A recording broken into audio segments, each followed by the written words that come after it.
예언을 이렇게 저희가 이제 앞으로는 예언을 점점 더 많은 사람이 이제 해서 보편화된다. 이제 그런 얘기 했잖아요. 방언하듯이 예언을 하는 세대가 온다. 시대가 온다. 그래서 마지막 날 추석 때가 지금 이제 윤사가 막 풀어지는 시대거든요. 그래서 이런 시대가 확 부흥의 세대가 왔다가 마지막 환란 때가 온다라는 이제 그런 말씀들을 사람들이 이제 해요. 근데 우리가 또 예언을 할 때는 예언이 중독이 되면 안 돼요.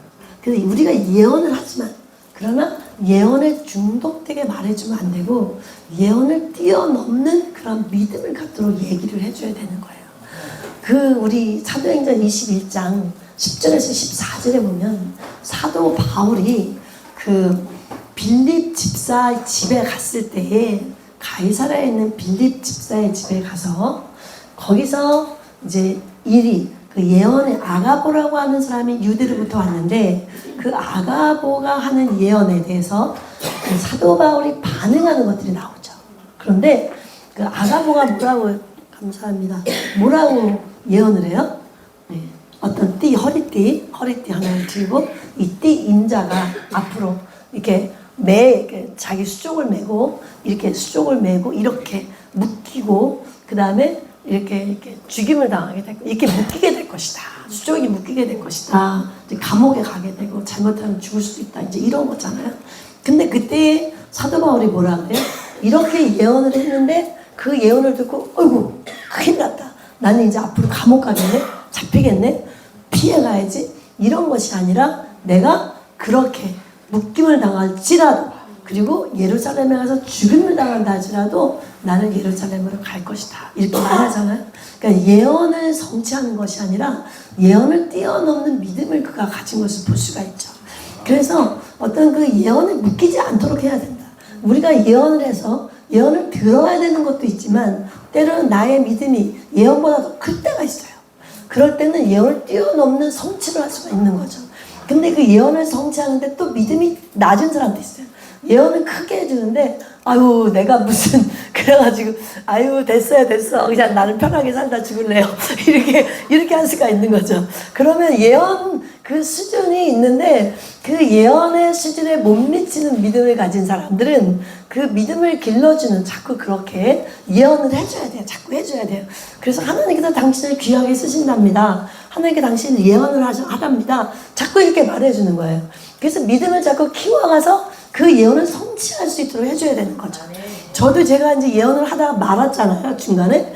저는 예언을 안 한다 그래서 아주 정말 냉정하게 제가 다 끊었었어요. 제 주변에 있는 몇 사람 외에는. 근데 제가 예언을 받으면 많은 사람들이 그 얘기를 많이 해요. 사모님 예언을 하랍니다. 예언을 하시나요? 예언을 하시랍니다. 이 예언을 제가 몇 번을 들었어요. 그러니까 우리에게 이렇게 그런 사람들이 예언할 때마다 제가 다시 한번 생각을 많이 했어요. 아, 예언을 해야 되는구나. 예언을 다시 하라 그러네. 이렇게 제가 그래서 마음을 자꾸 많이 바꿔 먹었죠. 근데 또 이제 기쁨의 교회 가면서 제가 이제 다시 회복을 다시 하려고 이렇게 해서 하지만 그것처럼 예언을 통해서 사람들에게 힘을 주고 그리고 예언을 성취할 수 있도록 자꾸 예언으로 말을 해줘야 돼요.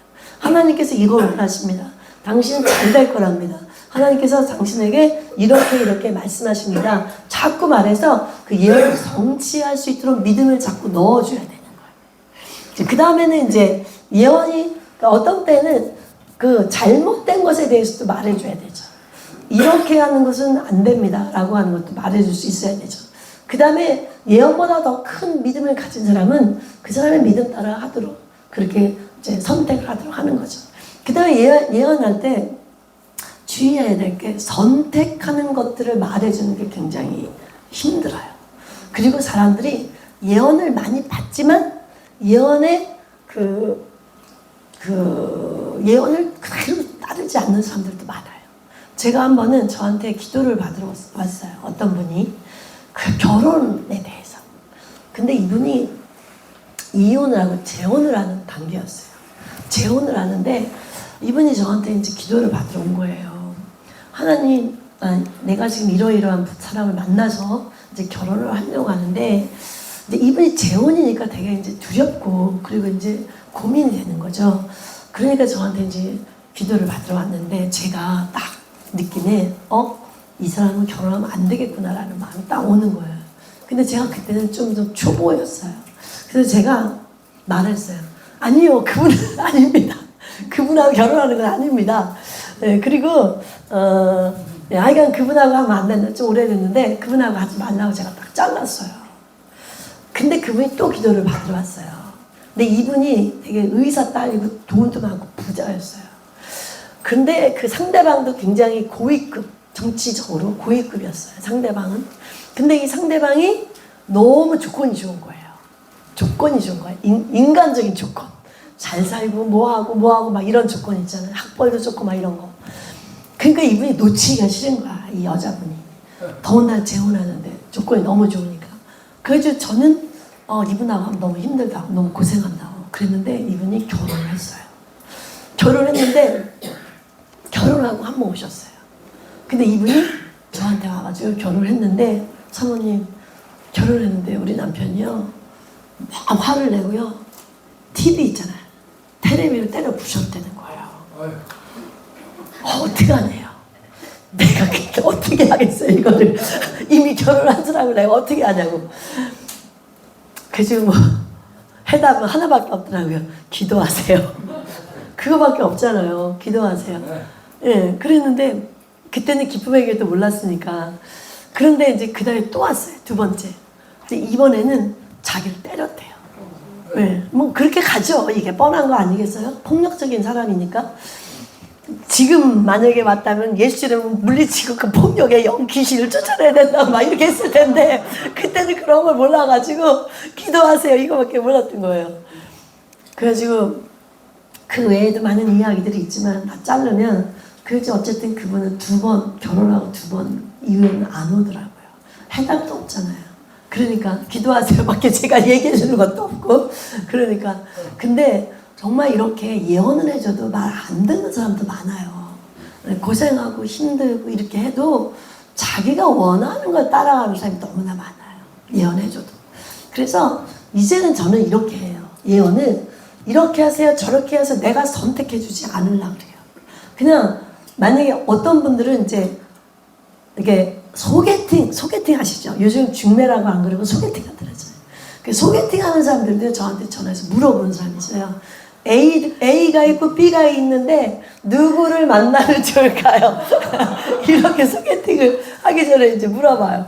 그래서 저는 이 사람하고 해라 이렇게는 안 해요. 지금은 A라는 사람은 이렇게 보입니다. B라고 하는 사람은 이렇게 보입니다. 선택은 당신이 하세요. 저는 이렇게 해요 지금은. 예. 그리고 조금 더 자꾸만 이렇게 물어보고 더 많이 막 이렇게 하는 사람은 제가 볼 때는 이 사람하고 당신하고 더 잘 맞을 것 같습니다. 까지는 해요. 그러나 이 사람하고 결혼하세요. 저 사람하고 하세요. 이건 잘 안 해요. 왜냐하면 말을 안 들어요. 첫째는. 내가 말을 안 들어요. 둘째, 자기 멋대로 해요. 예언은 참조만 해요. 참조만 해도 돼요. 예, 그래서 그렇게 해주시는 것이 어떻게 보면 지혜로울 수 있어요. 이 사람은 이러이러한 점이 있습니다. 이 사람은 이렇게 보입니다. 그러고 이제 조금 더 나아가면 당신하고는 이 사람이 더 잘 맞을 것 같습니다. 여기까지. 그 선택은 당신이 하세요.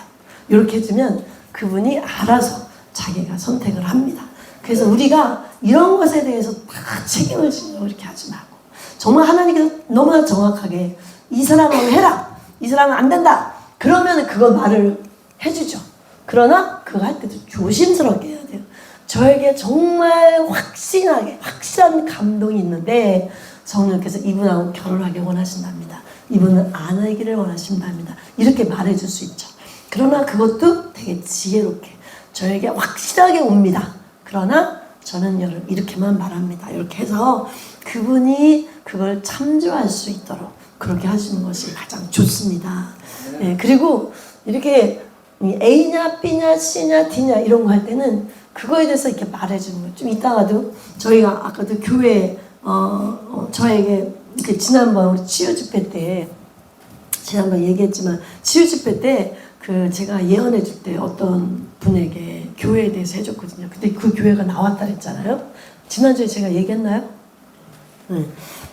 치유집회 때 제가 사모님 이러이러한 교회가 보여지는데 빌딩처럼 생긴 교회가 보여지는데 예, 그런데 멀지 않아 갈 것 같습니다. 근데 진짜 그게 나왔잖아요. 근데 이제 그 교회의 상황에 대해서는 제가 이렇게만 얘기를 했죠. 근데 하나님께서 그 교회에서 상황은 이렇고 이렇다라고 말을 하지만 선택은 당신이 하세요. 이렇게 하는 거예요. 그래야 우리가 어떤 것에 대해서도 하나님께서 주시는 건 그대로 전달하지만 이것으로 인해서 우리가 예언하는 사람들이 이게 피해를 당하지 않아야 된다는 거죠. 그리고 사람들한테 하나님의 영광이 가려지지 않게 해야 돼요. 하나님의 영광이 가려지지 않게. 근데 결혼에 대해서도 굉장히 많이 기도 받거든요. 근데 결혼이라고 하는 것에 대해서 사람들이 왜 자꾸 물어보느냐. 그것은 내가 행복하게 살기 위해서 결혼에 대해서 물어보는 거예요.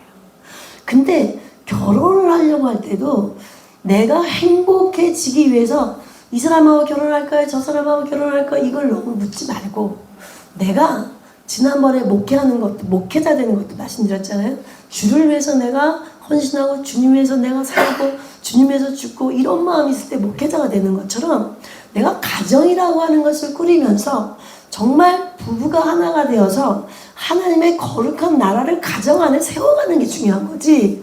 내가 행복하게 살고 내가 잘 살고 이게 중요한 게 아니거든요. 근데 다 결혼의 목표가 나의 행복이에요. 그러니까 싸우고 그러니까 늘 힘이 든 거예요. 가정의 행복을 나 중심으로 생각하고 내가 잘 살고 내가 행복해야 되고 내가 상처가 받지 않아야 되고 그거에 중심을 두니까 늘 불행하고 늘 힘들고 늘 불평이 되는 거죠. 근데 결혼이라고 하는 것 가정이라고 이루어졌으면 서로 희생하고 정말 내가 주님을 위해서 이 가정을 거룩한 가정으로 세워나가야겠다. 정말 이 가정 속에서 악한 것이 떠나가고 이 가정 안에 하나님의 나라가 이루어져야겠구나. 그래서 이 가정에서 막 기도하고 이런 희생이 있으면 이런 것들로 인해서 하나님이 그 가정이 잘 되게 하십니다. 근데 가정에 대해서 서로 불평하고 원망하고 그리고 당신 때문에 내가 상처받고 당신 때문에 힘들고 늘 그러면 서로 다치고 서로 아픈 거밖에 남는 게 없어요. 그래서 그렇게 하면 안 되고 가정의 목표는 하나님의 나라를 이루어가고 하나님의 거룩한 나라를 만들어가는 거예요. 나의 행복을 위한 것이 절대로 아닙니다.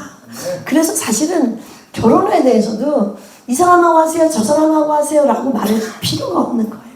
한 번은 어떤 분이 그 얘기를 했어요. 우리 사역자 중에 한 분인데 그분의 사역하는 분 중에 한 분이 결혼을 이제 하려고 이렇게 하는데 저한테 이제 물어봤어요. 그래야 그분은 예언 사역자는 아니어가지고 저한테 이제 물어봤는데 제가 그 얘기를 해줬어요. 목사님, 결혼을 하는데 가장 중요한 거는 정말 그 가정 안에서 하나님의 나라를 이루어가고 하나님께서 원하시는 일을 부부가 합치면서 이루어가는 게 중요한 거지. 다 나 행복하게 살고 내가 잘 살아야 되니까 무조건 조건 따지고 환경 따지고 그리고 결혼해서도 맨날 너 때문이니 나 때문이니 이러면 이거는 행복한 가정이 아니고 행복해질 수가 없습니다. 행복해질 수가 없는 거예요. 그냥 내가 희생하려고 내가 기도해서 이걸 담당하려고 하는 이런 마음이 있으면 행복해지는 거예요. 그리고 행복해지지 않아도 하나님이 알아서 하세요. 그 가정 속에서 하나님이 내가 희생하고 헌신하면 하나님이 나에게 줄 것을 주고 상대방에게 벌을 줘야 되면 그 사람이 정말 벌을 받더라고요. 그런 적도 있어요. 어떤 데 아프게도 하시고 때로는 사고가 나기도 하면서 깨달아 알게 하는 이런 면들도 있거든요. 그래서 이 예언을 해주지만 도움을 주는 예언을 하면 돼요. 도움을 주는 예언. 그렇지 이것을 딱 지정해가지고 이 사람하고 해 저 사람하고 해 이렇게 꼭 하려고 할 필요는 없습니다. 그렇게 해도 되지만 정말 확신 있게 나는 여기에 대해서 확신이 있다. 하나님이 정말 정확하다. 그렇게 마음에 확신이 있을 때 그렇게 할 수 있죠. 그러나 조심스럽게 지혜롭게 안전하게 하는 것이 굉장히 필요합니다. 그래서 가정도 우리 스스로 가정을 돌아보셔야 돼요. 내가 저 남편을 인해서 저 아내를 통해서 내가 행복해지려고 하지 않나 회개하셔야 돼요. 저 사람을 위해서 내가 행복해지려고 하는 것이 아니라 저 사람의 아픔, 저 사람의 잘못된 부분을 내가 담당해서 내가 기도하는 거예요. 내 남편이 잘못된 부분이 있으면 내가 뭐 우리 남편이 화를 잘 낸다. 화를 막 낸다. 많이 화를 내는 사람이야. 그러면 내가 우리 남편 맨날 화내고 속상하고 힘들고 정말 내가 살까 말까 이혼할까 막 차라리 별거 하는 게 낫겠다. 막 이렇게 막 점점 나중에 이혼까지 가려고 하지 말고 하나님 저 사람이 왜 저렇게 화를 낼까요? 나 때문에 화를 내나요? 나를 용서해 주세요.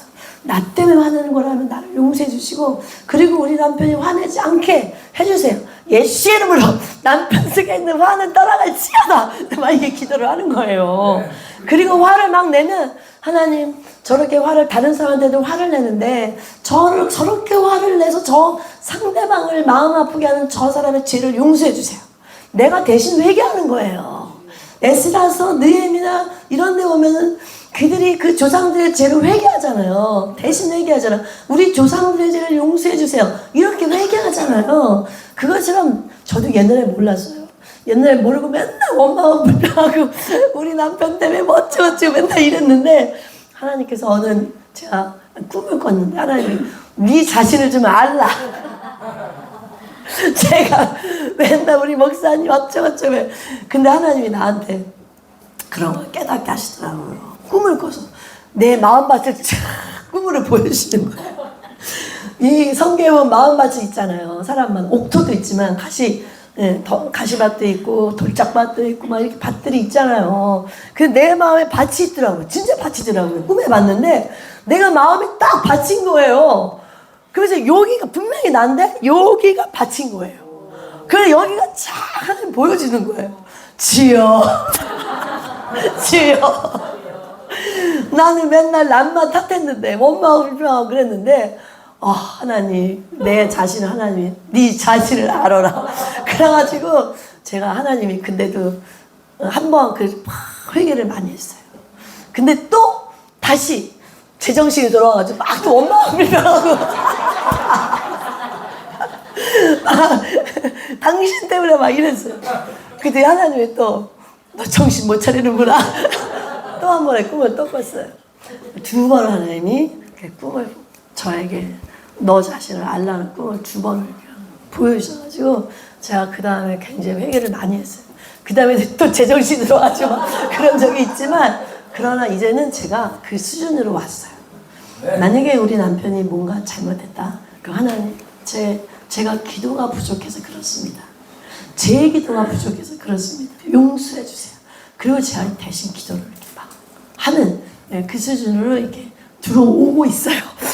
지금도 뭐 반복이지만 그러나 그렇게 하려고 애를 쓰고 그래서 주님과 나 사이의 관계를 더 좋게 만들려고 애를 쓰고 있습니다. 그래서 사람을 보는 것이 아니라 하나님과 나 사이의 관계를 좋게 하려고 혹시라도 사람 때문에 남편 때문에 자녀 때문에 이웃 때문에 내가 또 죄짓고 하나님과의 관계가 나빠질까 봐 그래서 내가 하나님만 바라봅니다 그러면서 주님 앞에 계속 기도하고 회개하고 그래서 주님 내 주변에서 내 남편이 내 아이가 내 자녀가 또 이웃이 나를 이렇게 했습니다. 그렇지만 주님 나를 용서해 주세요. 내가 그들의 마음을 건드리지는 않았나요? 만약에 그렇지 않았다면 하나님이 그 사람들에게 보상하실 거예요. 벌도 주고 다 알아서 하실 거예요. 그죠? 근데 저는 저의 것을 가지고 기도하면 됩니다. 그래서 저는 하나님께 간절히 그렇게 기도하면서 주님과의 관계를 자꾸 깨끗하게 하려고 노력하고 애쓰고 있어요. 제가 한 번은 막 기도를 하는데 하나님께서 신령한 은사를 막 전도하고 하다 보면 병 고치는 은사도 필요하고 예언도 해야 되고 능력도 있으면 좋겠다 이런 마음이 들잖아요. 그게 특별히 병 고치는 은사 이런 게 이제 많이 이제 받고 싶죠. 아픈 사람들이 있으니까 내가 전도하면서 기도해 주다가 아프다 어디가 아파서 교회 못 온다 이런 사람들 많아요. 뭐 다리가 아파서 교회 못 오니 어쩌고 이 사람들 기도하면 착착 나으면 얼마나 좋을까 그런 생각 막 드는 거예요. 그래서 하나님께 막 기도를 했어요. 하나님 은사를 주시고 신령한 은사를 주시고 막 그런데 하나님 저에게 기도를 막 하고 있는데 갑자기 찬송으로 왜 응답 주시는 적 있잖아요. 찬송으로. 찬송이 나도 생각하지도 않았던 찬송이 내 입에서 쫙 나오는 거예요. 그게 뭐냐면 나 행한 것뿐이니 주 예수께 비옥긴 그거 있잖아요. 3절을 보면 이런 가사가 있어요.